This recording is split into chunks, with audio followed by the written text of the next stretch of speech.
আচ্ছা, আজকে আমাদের শেখার বিষয় হচ্ছে active and passive voice of present perfect tense. এই প্রেজেন্ট পারফেক্ট টেন্সের অ্যাক্টিভ এবং প্যাসিভ ভয়েস শেখার আগে আমাদের এর গঠন সম্পর্কে জানতে হবে, যে প্রেজেন্ট পারফেক্ট টেন্সটা গঠন হয় কিভাবে।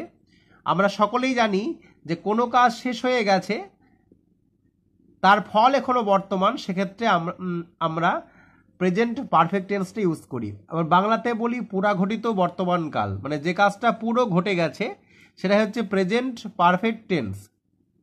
এটা হচ্ছে প্রথমে সাবজেক্ট বসে, সাবজেক্ট অনুসারে হ্যাজ, তারপরে হ্যাভ বসে এবং ভার্বের থার্ড ফর্ম হয়। প্রথমে সাবজেক্ট, তারপরে সাবজেক্ট অনুযায়ী হয় হ্যাজ না হয় হ্যাভ, ভার্বের থার্ড ফর্ম। আমরা আজকে প্রেজেন্ট পারফেক্ট টেন্সের ভয়েসেস করতে চলেছি। নিয়মটা কি হয় তোমরা সকলে জানো, যে অবজেক্ট সাবজেক্ট, সাবজেক্ট অবজেক্ট হবে এবং বাক্যের মধ্যে হ্যাভ এবং হ্যাজ থাকলে উত্তর লেখার সময় হ্যাজ বিন এবং হ্যাভ বিন হয়। চলো আমরা উদাহরণ সহ প্র্যাকটিস করি। I have finished her home task. দেখো এই নিয়ম অনুসারে হচ্ছে, আই হচ্ছে সাবজেক্ট, আয়ের পরে হ্যাভ বসে। এটা খেয়াল রাখতে হবে কার পরে কি বসে। I have finished her home task.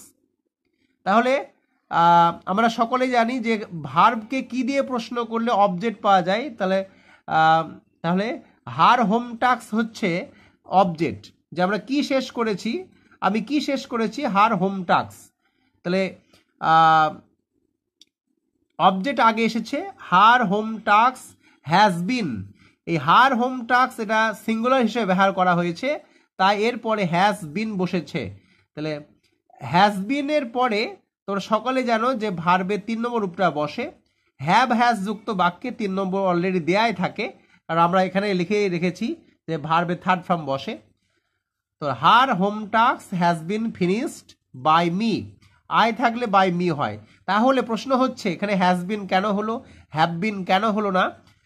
যদি সাবজেক্ট সিঙ্গুলার হিসেবে ব্যবহার করা হয় তাহলে হ্যাজ বিন হয়, আর যদি বহুবচন হয় বা প্লুরাল হয় তাহলে কিন্তু হ্যাভ বিন হয়। তারপরে হ্যাজ বিন হ্যাভ বিনের পরে ভার্বের 3 নম্বর বসে। এরপরে অ্যাক্টিভে রয়েছে you have made a mistake, তুমি একটা ভুল করেছো। তাহলে কি করেছো? একটি ভুল করেছো। তাহলে এইটা হচ্ছে অবজেক্ট, এটা আগে নিয়ে আসতে হবে। এ মিস্টেক, এই মিস্টেক হচ্ছে সিঙ্গুলার হিসেবে ব্যবহার করা হয়েছে, তাই হ্যাজ বিন হয়েছে। অর্থাৎ প্যাসিভ করার সময় হ্যাজ বসে হ্যাভ বিন বহাতে হবে। A mistake has been made by you, you থাকলে ইউ হয়। তাহলে আমরা কি শিখলাম, যে প্রেজেন্ট পারফেক্ট টেন্সে ভয়েস চেঞ্জ করার সময় হ্যাজ বিন হ্যাভ বিন হয়। আচ্ছা, পরেরটা অ্যাক্টিভে রয়েছে they have found out the truth. তাহলে দ্য ট্রুথটা সাবজেক্ট হিসেবে ব্যবহার করা হবে। দ্য ট্রুথ হ্যাজ বিন এটাও সিঙ্গুলার হিসেবে ব্যবহার করা হয়েছে, তাই হ্যাজ বিন হয়েছে। The truth has been found out by, দে থাকলে them.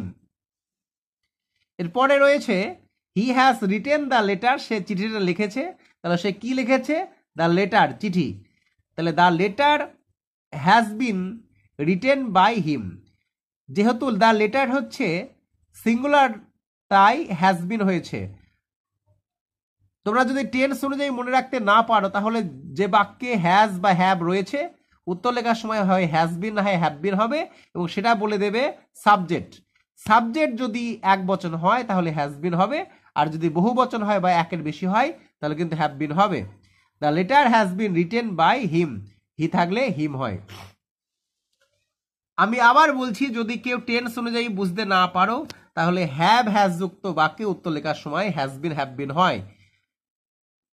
I have finished her home task, তাহলে হার হোম টাস্কটা আগে আসবে, আর যেহেতু হোম টাস্ক সিঙ্গুলার তাই হ্যাজ বিন হয়েছে, আর হ্যাজ বিন হ্যাভ বিনের পরেই কিন্তু ভার্বের 3 নম্বর বসবে।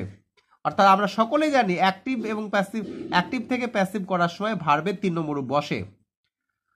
বাক্যের মধ্যে যদি আবার বলছি হ্যাভ বা হ্যাজ বিন, হ্যাভ বা হ্যাজ থাকে, যদি টেন্স অনুযায়ী বুঝতে না পারো তাহলে এই নিয়মটা ফলো করবে। যদি হ্যাভ বা হ্যাজ থাকে তাহলে উত্তর লেখার সময় হয় হ্যাজ বিন না হয় হ্যাভ বিন হবে।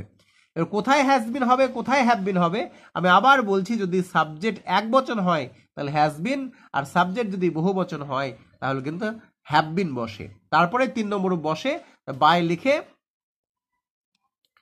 লিখে সাবজেক্টটা অবজেক্ট হয়ে যায়। আই থাকলে মি হয়। ইউ থাকলে ইউ হয়, দে থাকলে দেম হয়, হি থাকলে হিম হয়, বাই হিম হয়। কোনো নাম থাকলে সেই নামটাই বসে যাবে। এরপরে রয়েছে you have neglected your studies. তাহলে তোমরা সকলেই বুঝতে পারছো যে ইউর স্টাডিজটা আগে আসবে। তাহলে ইউর স্টাডিজ দেখো এখানে এস যোগ যোগ রয়েছে, সুতরাং এটা প্লুরাল ফর্মে আছে, তাই হ্যাভ বিন হয়েছে। এই জায়গাটা খেয়াল রাখতে হবে। তাহলে ইউর, এটা ইউর হবে, your studies have been neglected by you. এই বাই ইউটা না বসালেও হতো, এইটুকু লিখলেই হতো। আচ্ছা, তারপরে he has built a house, সে একটা বাড়ি নির্মাণ করেছে। তাহলে কি নির্মাণ করেছে? একটি বাড়ি। তাহলে এটা হচ্ছে অবজেক্ট, এটা subject. A house has been, যেহেতু একটা বাড়ি আগে বলেছি, এ হ্যাজ বিন হবে।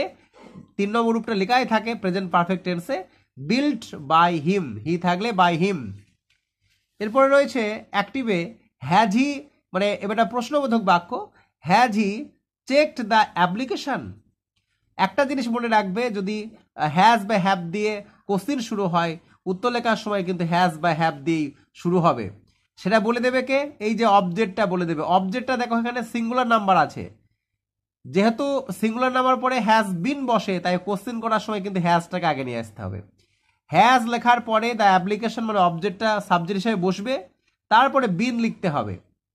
তারপরে মূল ভার্বে 3 নম্বর লেখা আছে চেকড বাই হিম।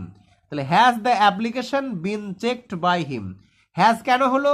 এই যে দ্য অ্যাপ্লিকেশন, এটা কিন্তু সিঙ্গুলার, তাই সিঙ্গুলারের আগেও কিন্তু হ্যাজ দিয়ে প্রশ্ন করতে হবে।